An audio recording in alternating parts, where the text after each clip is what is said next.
அருட்பெருஞ்சோதி அருட்பெருஞ்சோதி தானி பெரும் கருணை அருட்பெருஞ்சோதி அருட்பெருஞ்சோதி அருட்பெருஞ்சோதி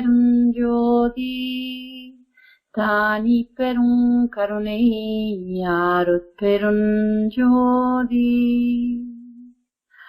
அருட்பெருஞ்சோதி அருட்பெருஞ்சோதி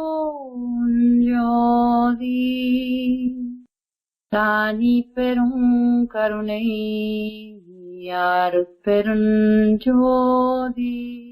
Thank you, Donnie. We welcome to the Sunday event. Friends, just to give a quick introduction about Donnie. Donnie is from Queensland in Australia.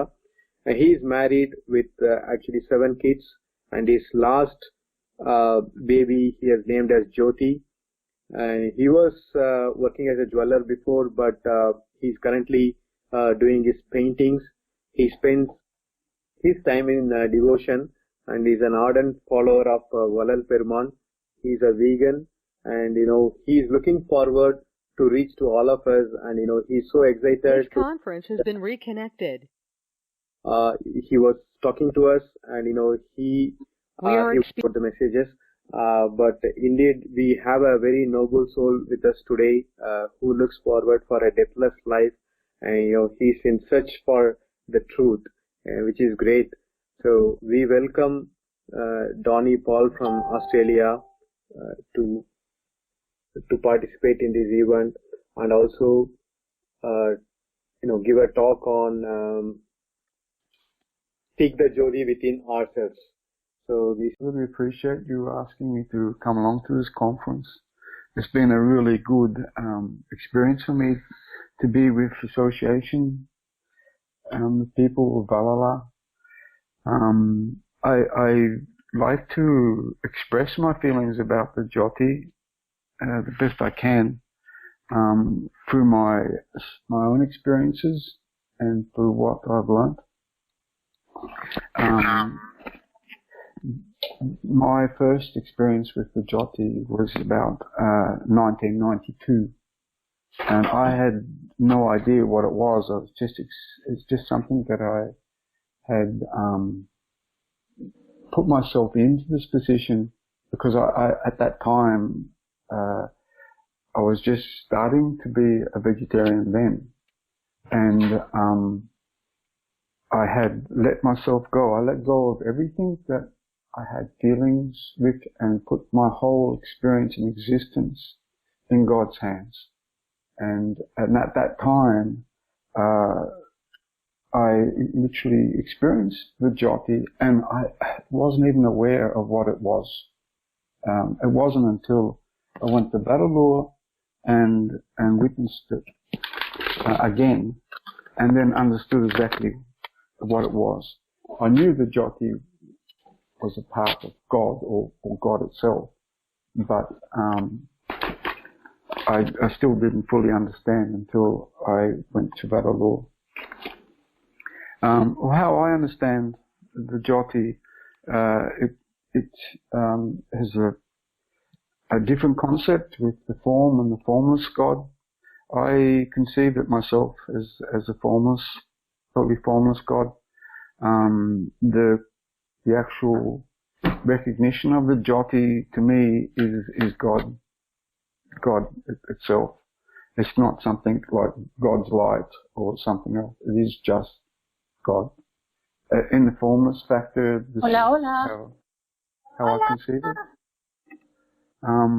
With my understandings of my readings of the Satya Yuga, the Golden Age was totally under the influence of the Jothi at that period, and it was not until the manifestation of observation that brought the shift in our axis to bring us into the copper era and into the iron era, and where manifestation was changing our density of the universe that prevented us from being open to the Jothi and being open to understanding it. And this is where we've come to in this time. The whole progress that we've all made is really like going backwards, considering what we've come from. So I think to let people understand that anyone virtually can be a witness of the Jothi. It's not a difficult thing. One can take on the moment of what it is, the moment of the person on how they feel. And at that period of time, it's just a matter of letting go and be in the compassionate mode to let go. The responsibility of their own existence, the fear of their own existence, just has to be let go. Surely it may not be able to be continuous, but for that moment, when that happens, in a meditational mode, it can be experienced quite easily. It's not a hard thing to do. And I think everyone should take the opportunity to witness the Jothi, because there's nothing closer in our senses that we've got.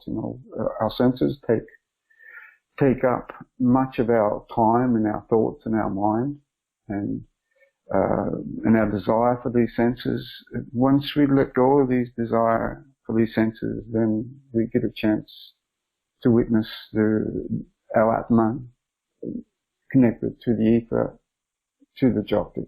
We actually get the chance to do this. I think the more we determine our own physical adjustments towards removing the 4 factors of fear, sex, food, for fear, sex, food, and sleep. When we remove these obstacles, then it comes more easy to be connected to the Jothi and on the path. As we're doing this, consisting physically doing this to change and adapt ourselves, then the path seems to open up. It gives us answers when we don't even have to ask the question. So I feel that one wants to make this transition, they have to seriously challenge themselves to move forward into this direction. Myself personally, I've experienced, as far as I'm concerned, I've experienced to be a raw vegan with 1 meal a day and to a small meal a day and still be healthy and active to the needs of it. And I could feel quite that process going towards just the herbal consumption wasn't very difficult. But I must admit that even though the challenge seemed to be so easy, I still got affected by my own karma. And I think this is an experience that I'm lucky to have, because at least I know I can just go back into that realm again without too much difficulty. But with the sex, I mean, this is not a difficult thing to be challenged with. And with sleep and food, they seem to be connected together. So when we get these things identified, then we can move on quite quickly. The process of what we tend to do, especially with the media and the way the major people are communicating with, they are manifesting continuously all the time. Subconsciously they're doing it. Even in quantum physics, they've identified the factual reality of that we do change molecular structures or particles just by observation. And this is something that we must understand, that we're actually doing. We're actually creating difficulties for ourselves. And it's only purely from the the habits that we are used to and what we were born into, and that we have to challenge these habits and understand that God is a non-manifesting God. If it wasn't a non-manifesting God, when one actually gets to witness the Jothi itself, when one starts to observe the Jothi or look at the Jothi or understand, the actual Jothi disappears in front of us. Once it's recognized and we try to observe it, it disappears. So we cannot manifest upon the Jothi. So the Jothi is a non-manifesting reality. And this, what we are in here, in this maya or this illusion, is just the tunnel that we look at the Jothi within. You know, this is just the whole illusion. And to actually understand that we are just a part of this maya and that we are here temporarily, then what it is, the Jothi is our reality. And that we need to conceive this, because when we conceive this reality, then we have more understanding of removing our manifesting ways. I can't sort of think of anything else that I can actually promote upon on that at the moment. If there's anything you may want to ask me about it, this is generally all I can say at the moment. I wasn't well prepared enough, I don't think, but I try to keep everything as simple as possible, and I think that's a part of the problem, that people make things so confusing. So to make it more simple is to understand that what the path in front of us that we've got it isn't that hard. You know, it's just a matter of making those steps, and a lot of identification that I try to promote with this development and on this path of towards the Jothi, that we are living in this maya, but the power of this maya that we are in is organized by a structure in the system that are meat-eating people.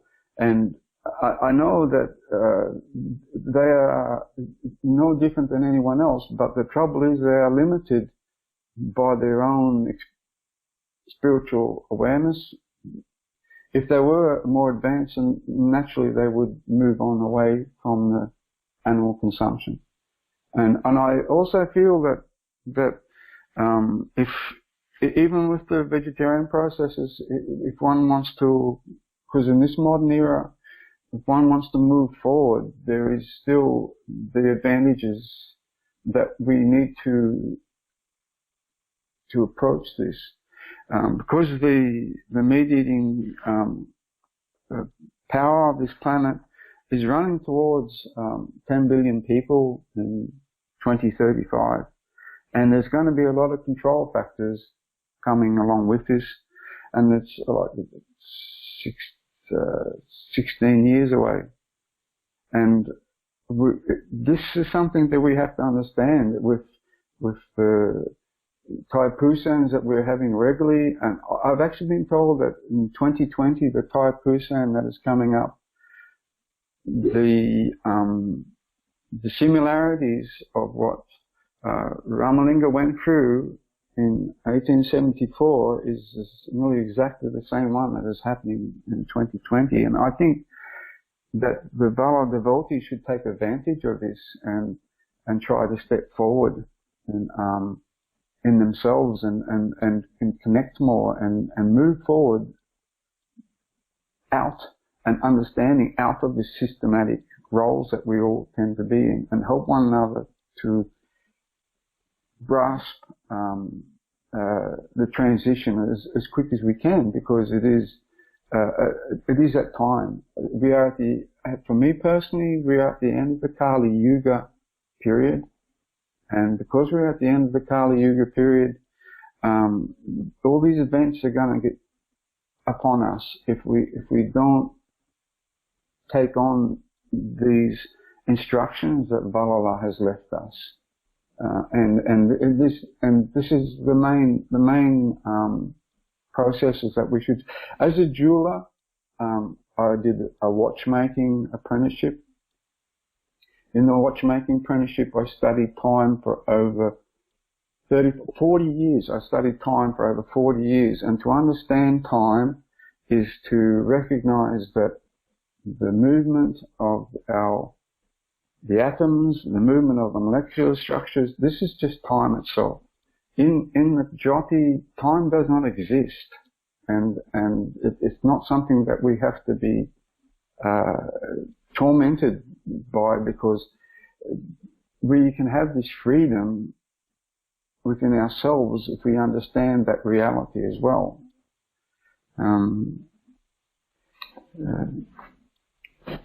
The processes of this whole universe, the whole cosmos, is a manifestation. For me personally, it's not a work of God. It's a work of the processes that are built up through vanity or ego from the origination of humankind or the being. So, and this is this manifestation. It's much similar to what the Vedic structure puts out, with Brahma and so forth. But the connection that Brahma was instructed by Vishnu, I don't grasp that. I don't grasp it. This is why I do not have this recognition of God in a form. And I know that there's many people that do the same. Even the book that is written, Pathway to God, trod by Saint Ramalinga, written by G.V. Pillai, and he was born in 1901. And the book is absolutely a magnificent book. And the writings of Valhalla and his inscription in English is absolutely magnificent. It's a beautiful work of art and with emotions. And through his book and for his writings, which he was born in 1901, he also recognized quite clearly that the formless God.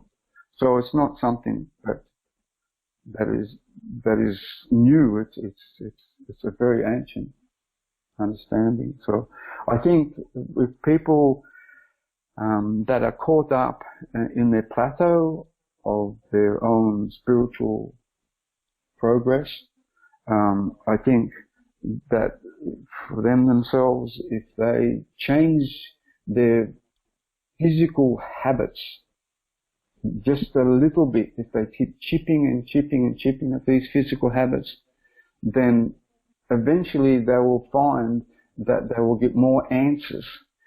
I understand this more so clearly because I cannot speak Tamil, I cannot speak Tamil, and I cannot read Tamil, and a lot of my work that I understand is just not available for us in English. But because I've done these transitions myself, I'm getting the answers through Valhalla, through the processes anyway. Everyone has this opportunity to do this, and because, like I said, the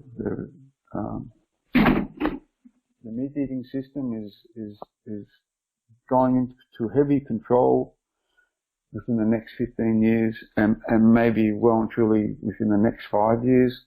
So we personally need to connect strongly and understand that we need to help one another to do this transition, and as we do this transition, the example is the only way that we can put across to other people.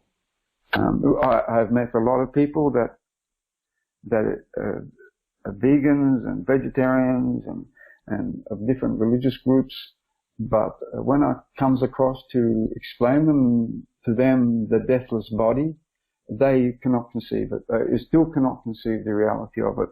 There is so much death consciousness within these people that they don't expect anything but what they expect to leave the body when they die. And this is it. Their expectation, they're living in that expectation to leave the body. And this is the difference to highlight that it's not a progress, it's a repetition. And while we're here in this condition on this planet as we are, we need to move towards a deathless body. We need to do the next transition as an existence here on this planet. As Valhalla was in Korea, because he was in Korea, this shows that we can exist on this planet before we make this transition into the Jothi without consuming food, without sex, without sleeping, without fear. And if we can do this and keep merging with this, then we have something that others can recognize. For me personally, I also see that Valhalla has made this magnificent transition, but I personally haven't heard of anyone else doing it. And I mean, this is like quite a long time ago since he's done this, and I've only just really connected to Valhalla's written word in the last 6 years. So there's been a lot of years between now and since he's done his transition, yet I haven't heard of anybody else that's actually done it as well. So I think this is something that has to be really defined, and that we should make this effort.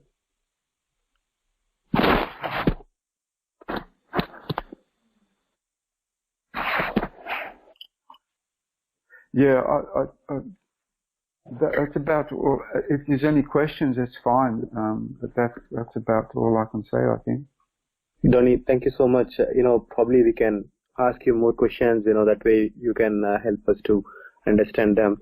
So, Donnie, you mentioned that after Valhalla, after his transformation into a deathless body, and nobody has ever achieved that, right? So, from your experience, all these days of search, what is that you have understood? What is the gap that we have? I'm sure, many of us are not to that level, definitely. And, but what do you think as a gap that we have, to reach this deathless state? Valhalla had all the qualities to do that, but what is that we don't have, or what we lack? I think the main factor for it is fear itself, within ourselves.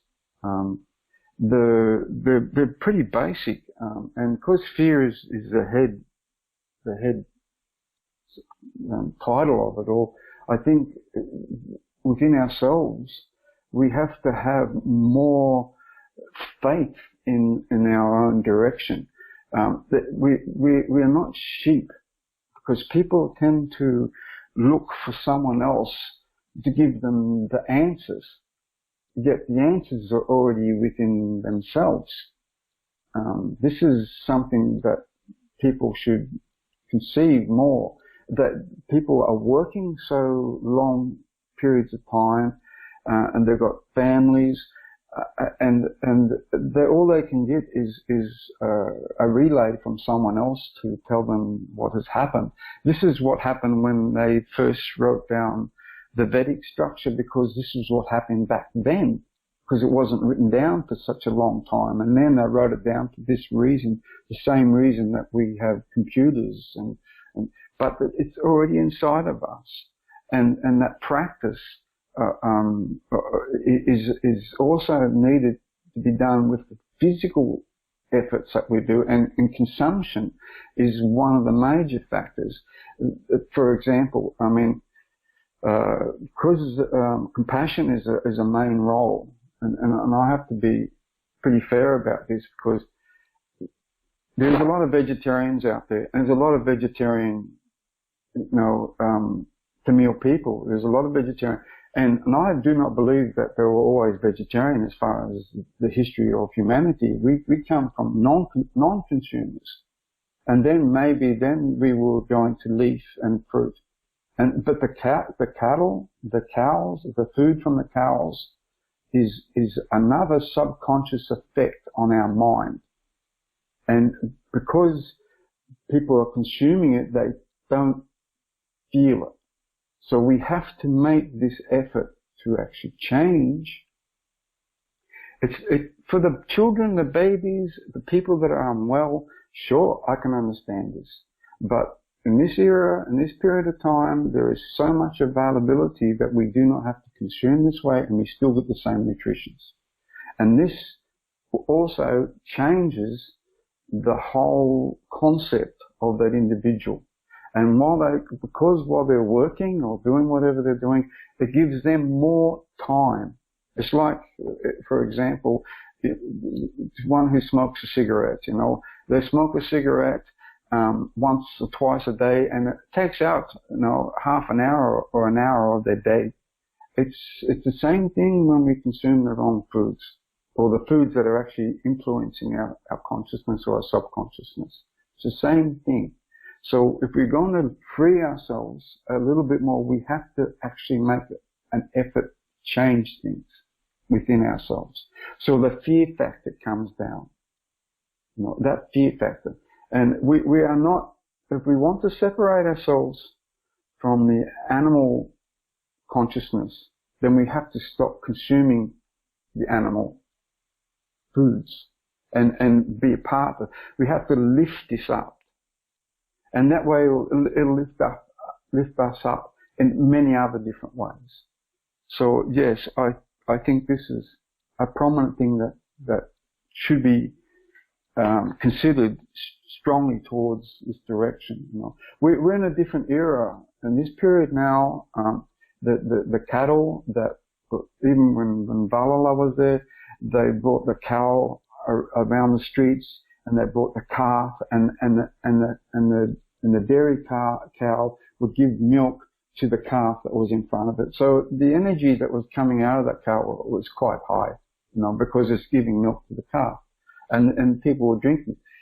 In these Western cultural areas, even the same as in India, the dairy farmers and what they're doing to the cattle and what they're doing this is not compassion. And for us to endorse this industry is not compassion. It's logical reality. And so when we are consuming these foods, the animal is under stress. The stress goes through our body and it goes into our consciousness. It's just logical, It's just like drinking alcohol. It will affect us sooner or later. It may take a while before this detox off these type of this energy, but it is a reality.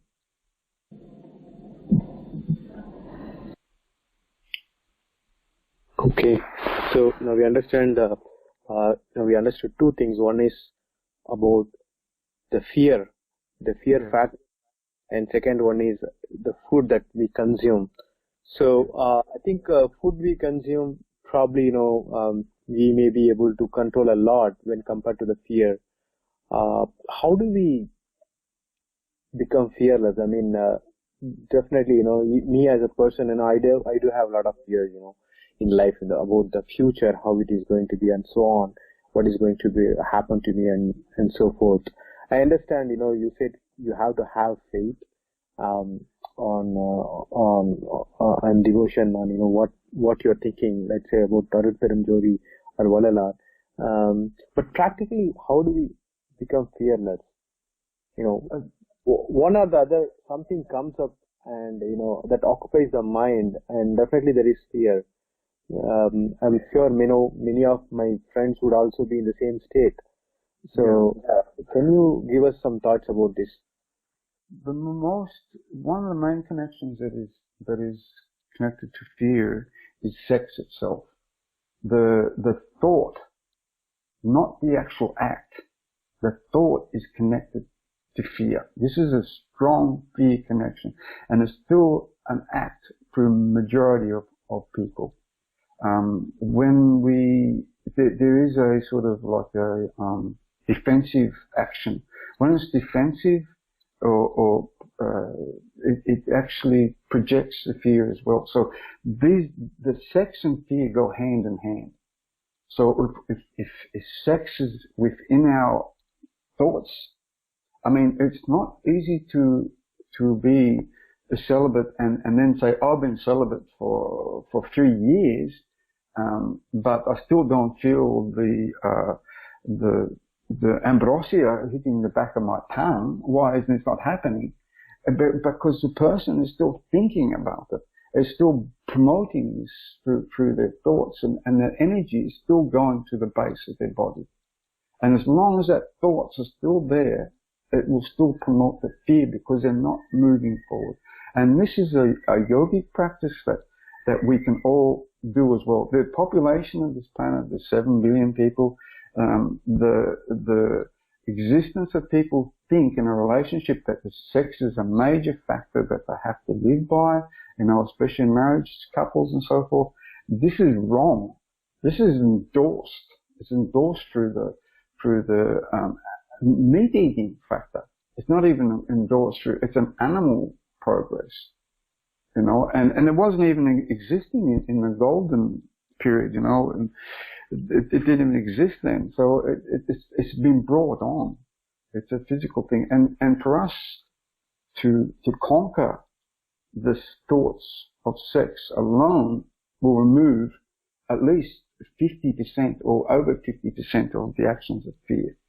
And the second one, for the fear factor, this is where we have to learn to let go, because for me personally, you've got existence, and we are existing. We're all existing, and we always feel that we're responsible for our own existence. This existence, as human beings, feels like we are going to die, we are going to be sick, we are going to lose health or loved ones. This sort of fear we have to literally practice it, because to let go of this and put our whole responsibility of our own existence with God, with the Jothi, if we have learned to let it go, has to be a practice. It can't be something that we can just say, let's do it. It's something that's got to be consciously practiced. And this is like any change of any habit, of any habit that we have that we know we don't want, we have to actually attack it. And this is what has to be done. And when we attack it and remove it, we find that we can attack others and remove it. Because when we get to learn how to remove these habits of our thoughts, then we actually have more control over the processes of what we're going through to do a transition. Great. That's a wonderful answer, Donnie. So, Gopi, maybe we can ask the team if they have any questions, and then before we move on to the next program. Yes, Prasanna, let me unmute everyone. Yeah. So, friends, one request we have, when you are asking your questions, please be short and precise on questions, so that we can give the opportunity to our fellow Sanmargis. Also, please go on mute if you are not talking, so that there won't be any noise. Thank you.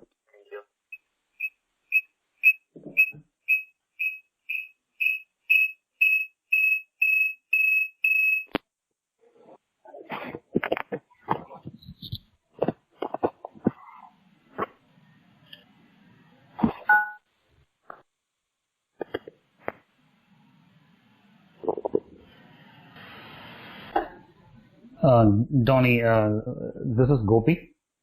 Hi, Gopi. Hello. Nice to meet you. Nice talking to you. Yeah, we are definitely enjoying, your experience. The question I have is more towards the diet, the food habits. How much have you conquered your food habits, and do you have any tips for us on how to, slowly bring it down?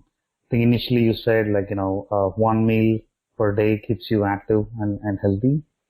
Yes. Do you have any tips for us on how to slowly bring it down to probably one meal or even less?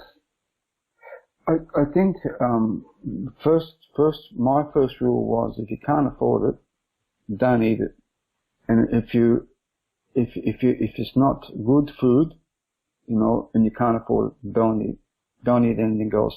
Meaning go without. So what it is that if you need to eat a good meal, and you do not have the money to buy this food, but you have the money to buy the cheaper food, don't buy it. This is where the first beginning starts, because the choice of eating good food or eating secondary food will not let one merge forward. If we're living on a farm with fresh fruit and veggies around us and so forth, and we picked it every day out of the sunshine and went and got the fruits off the trees, this doesn't happen anymore. So, and when it comes to going into supermarkets nowadays, the prices of good food is expensive. To buy fresh vegetables, buy fresh food is expensive. And I find that because we are limited, otherwise everyone would be eating perfect food if they had the money, and they don't. The best thing is, like I said, this is the first step. If you can't afford to eat proper good food, don't eat at all. This is the first initiation. And that way it will also change the amount of what we eat, because it actually starts defining what we're eating. Another thing is the action upon reading the ingredients of each item that we consume. A lot of people just don't do it. They just take it for granted, whatever the food is. They have to read the ingredients. And a lot of these ingredients are written so small and so hard to read. They're meant for that reason, because the simple reason they don't want people to know what's in them. And these processed foods they're slowing our digestion down.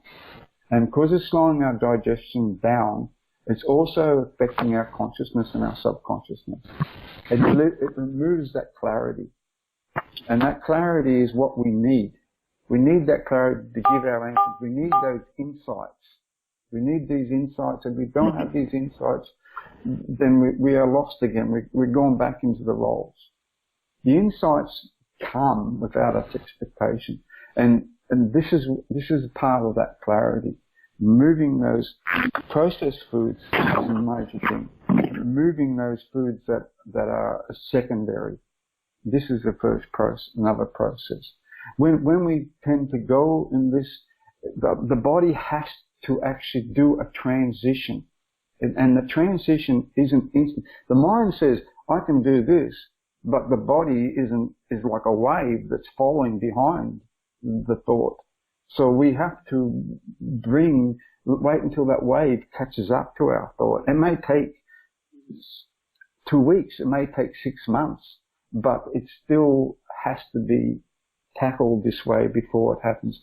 And when the body adapts itself, then the next transition can be followed through it.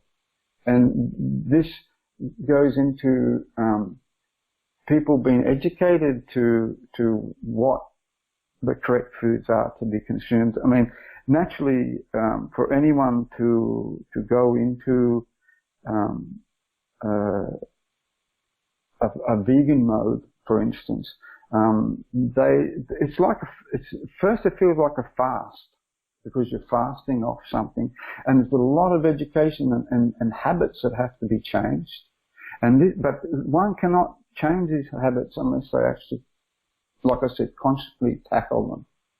You know, and when these are tackled, then we can actually, like I said, move on, start doing the transition. And we will find that every time we do it, there'll be another one in front of us, and another, and another. When I personally went vegan 12 years ago, and I went straight from vegetarian to raw vegan. So I just ate raw food, and I was so weak. I was like, I was amazing how weak I was. I just thought, I can't do this, you know, I can't go to work, I can't do. This is a detox. People have to understand this is a detox. I didn't mention before to Prasanna that I have got a Bachelor of Arts in Ayurvedic Naturopathic. I got this from India. I've actually got this, so I have studied this for quite a while as well. And my wife is as well. This detox process is much the same. How I like to put it in, and this is a blessing, okay? As you know what Kaya Kalpa is, and Kaya Kalpa or Panchakarma, the process is to remove the toxins that are wedged in the flesh of our body. And these toxins have been put in there generally by fats that we consume. So when we consume certain toxins, the actual fats wedge it in there, and the only way to get it out again is through these processes of detox. And usually it has to be certain fats that actually draw it back out again for it to pass out of our body. I think for anybody that has anything to do with Panchakarma, or this would be a major step if they can take advantage to take a Panchakarma process to help them start initiating themselves into a better diet process. When these are done, then they can tackle the next step of going towards one meal. One meal is so easy to do. It's like you have a break fast. You know, the break fast of one day to the next, it isn't that hard. One generally should be able to do it when they're not working. I have to admit it'd be hard to do it while working, because when one needs to eat, we have to listen to our bodies, and the process of having a first meal, one meal a day, that means that the kirtan, the virtue kirtan of everyday meal has to be taken forward. The kirtan has to be taken forward so that we prepare our meal, and we take as long as we can to prepare that meal. So we have a perfection. It's a work of art. And that work of art is what we consume. And that work of art we consume will not be consumed again until the next day. I went through the processes of going on the liquid fasting as well. So I was actually consuming raw food and then not drinking as well until the next day. So it was a total fast. And that also is not hard. It's just an adaptation of the body that will let it happen. It's definitely not hard. But the progress to get to that point is still a period of time. It's not like we can go, okay, the world's going to come to an end in year 2022, and I'm going to do this before that happens. It's virtually not possible. The yogic practice has to be started and let it fall into place so the body can follow through. It doesn't happen instantly. The detox process is too strong to do so.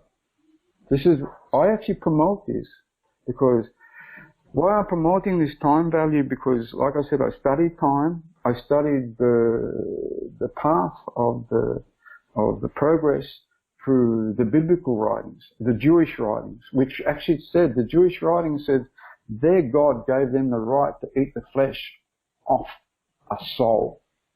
This is what sacrifice is. And we've been living in this realm of power for this type of, for centuries. You know, even in when, Ram went to Lanka, you know, he went into the demons, and these demons are what we're living in amongst. We're living amongst these demons, you know, and this is the reality of the situation. Nothing's really changed. But what we do is have to understand that we do have to detox to move forward. We need to detox to go into this, into the insights that we need to move forward. If we haven't got the books, if we haven't got someone to tell us what to do, what have we got? All we've got is the answers that come from within. And this is the Jothi. This is the natural way, you know, is moving ourselves out of this toxic environment of radio waves and electric waves that are all affecting us all the time, and they're confusing our mental state, because people are getting sick and cancer all the time. And this is the only way that we can actually merge is to change what we're consuming, to help us work out our way to get out of this maze. How for us to move into, I mean, how many people that are Valhalla devotees that do not live in warm climate? I mean, this is what Valhalla said. Live in a warm climate. Keep your body warm. You know, but how many people aren't doing that? The reason is the same thing. It's the same thing because what they're consuming and what they're doing is not letting them get the idea of how not to be doing it. You know, this is what they need. Consumption is a big part of it. And because of this era that we're in, because we're living in this period of time, we have the opportunity to take it on. We have the opportunity to change what we're eating and eat healthily. And this will give us the chance to change. This will give us a chance to move on. Thank you very much, Donnie. That was a wonderful explanation. You're welcome. Hello. Anyone wants to ask any other questions? Okay. So maybe I think.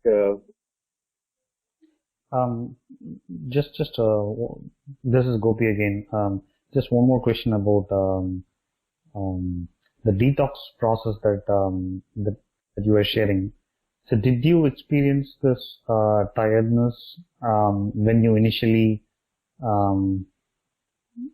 were transitioning from your regular diet to the raw food diet?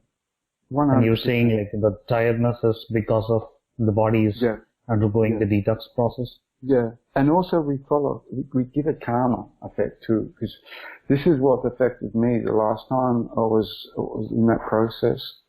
Because I'm a vegan, which I've been like for a while, but to define the food as we're going through this, like the virtue of what is happening, there is a new karma that comes up.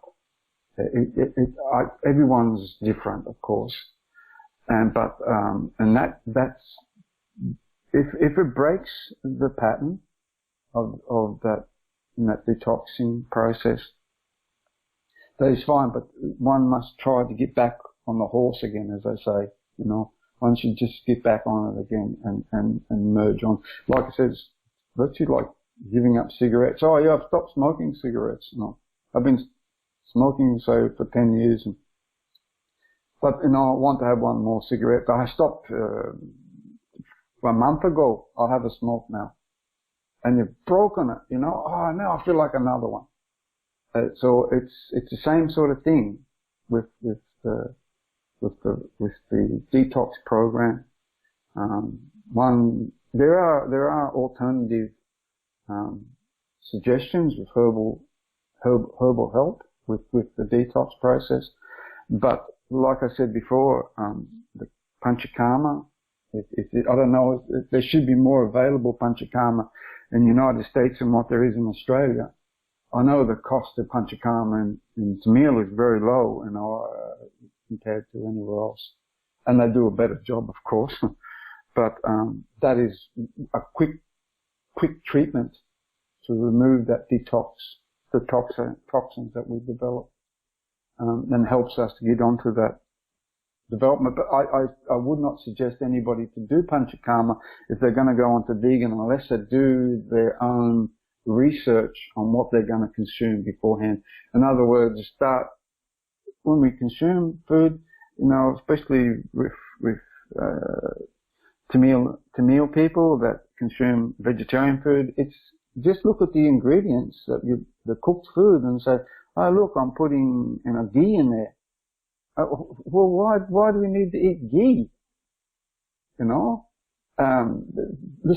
Let's put something else in. Let's put some virgin oil in there, some olive oil or coconut oil, whatever it is that helps, to start moving those sorts of foods out.